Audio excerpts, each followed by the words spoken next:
Assalamualaikum warahmatullahi wabarakatuh. Waalaikumsalam warahmatullahi wabarakatuh. Mohon maaf Ibu Bapak mengganggu waktunya sebentar. Jadi di sini saya akan bersosialisasi tentang program kinerja dari pelatihan yang telah saya ikuti beberapa bulan ke belakang, yaitu tentang kepelatihan guru olahraga. Di dalamnya jadi saya mempelajari banyak hal. Salah satunya yaitu model pembelajaran di dalam olahraga itu ada sport education model. Jadi di sana kita membuat project PJBL ya Bu. PJBL dengan model tersebut. Nah, di sini saya akan memaparkan beberapa. Mohon maaf sebelumnya karena infokusnya lagi nggak ada, jadi saya print aja. Di sini ada ininya, PowerPoint-nya 4 slide-nya.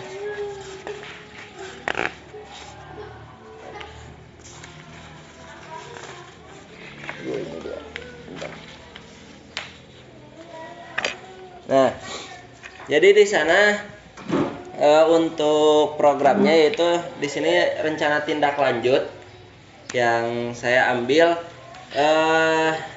tentang kejuaraan hadang antar kelas. Jadi kan di sini itu tentang olahraga tradisional ya Bu. Untuk sekolah SMP ini mungkin sudah biasa dengan adanya olahraga tradisional, karena dari tahun ke tahun ini ada gitu perlombaan yang kita ikuti dari cabang olahraga tradisional ini, terutamanya hadang. Maka dari itu saya mengambil temanya yaitu tentang olahraga tradisional ini. Nah, di sini sistemnya ini Pak biar kelihatan ya. Nah, yang pertama permainan olahraga tradisional saya ngambilnya itu hadang. Sebenarnya banyak juga olahraga tradisional yang lain, cuman agar terlibat banyak orang dan banyak peran, jadi saya ambilnya yaitu tentang olahraga tradisionalnya yaitu hadang. Kemudian yang selanjutnya dikarenakan ada 3 kelas, kita ngambilnya sistem pertandingannya itu tropeo. Ada di slide kedua, pertandingan 3 tim, yaitu yang menghasilkan 3 pertandingan atau 3 babak. Jadi nanti itu ada kelas 1 ketemu kelas 2, kelas 1 lawan kelas 3. Begitupun kelas-kelas lainnya, 2, 1, 2, 3. Dan selanjutnya permain terdiri dari 5 pemain inti dan 2 orang cadangan. Nah, dan 1 orang sebagai pelatih. 1 kelasnya itu. Nah, kenapa saya ngambil itu? Ini latar belakangnya. Karena dengan zaman sekarang banyaknya masuk tradisi-tradisi luar, ditakutkan tradisional kita itu, budaya-budaya kita itu terlupakan.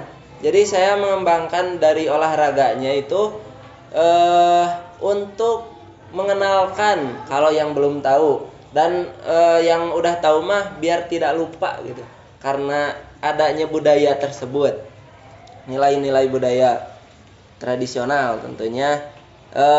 Salah satunya itu olahraga tradisional hadang ini. Nah, kemudian di sini ada tujuannya.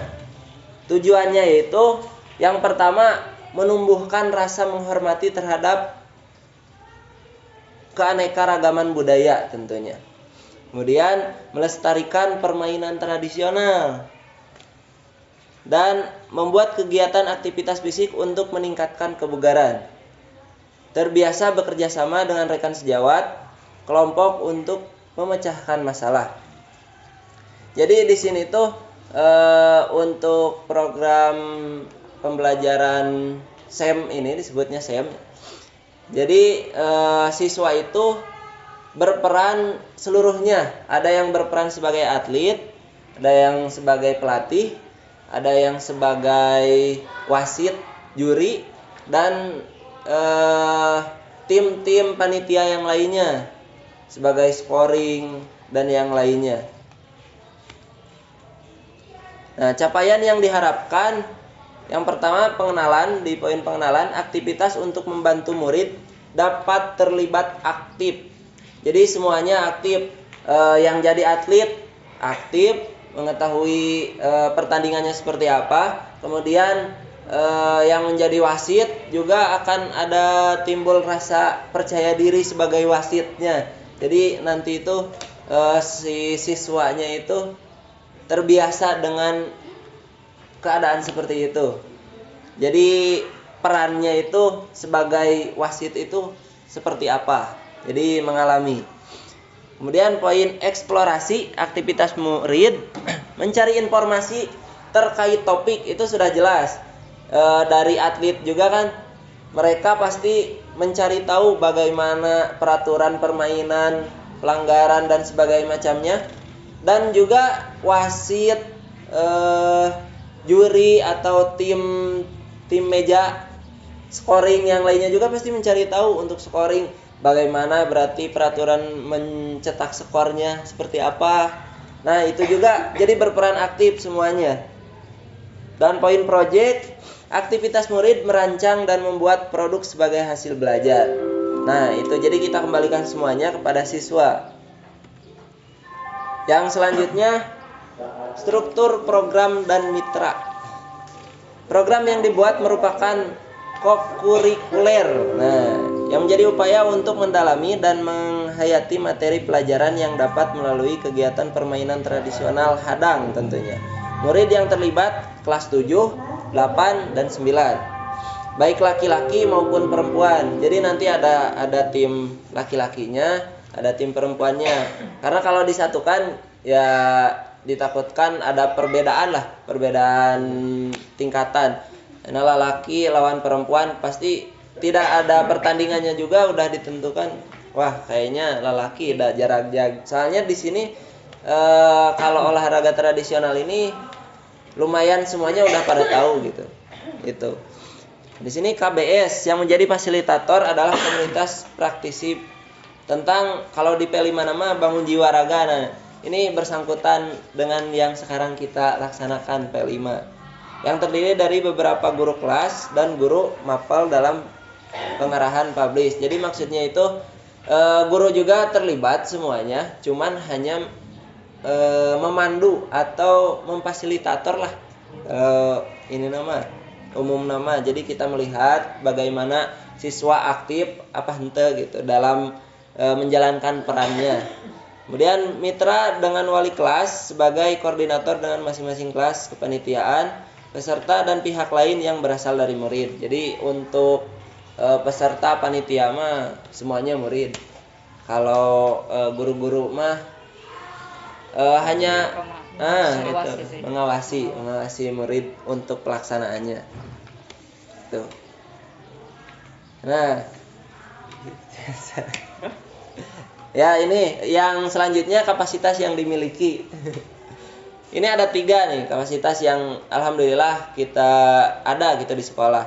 Sekolah memiliki kepala sekolah, guru dan tenaga pendidikan yang profesional sesuai dengan kualifikasi akademiknya.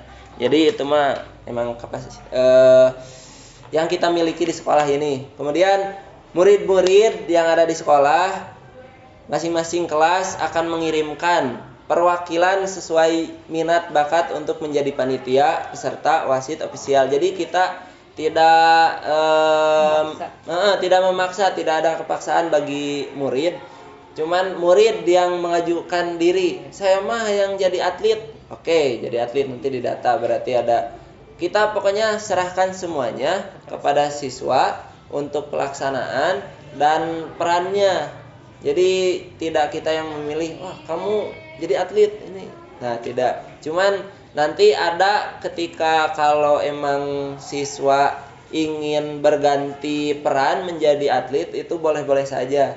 Jadi ada pergantian peran di sananya. Terus yang selanjutnya, sekolah memiliki lapangan olahraga yang cukup luas, bisa digunakan sebagai lapangan hadang. Nah, alhamdulillah kita juga kan punya lapangan hadangnya di depan ya.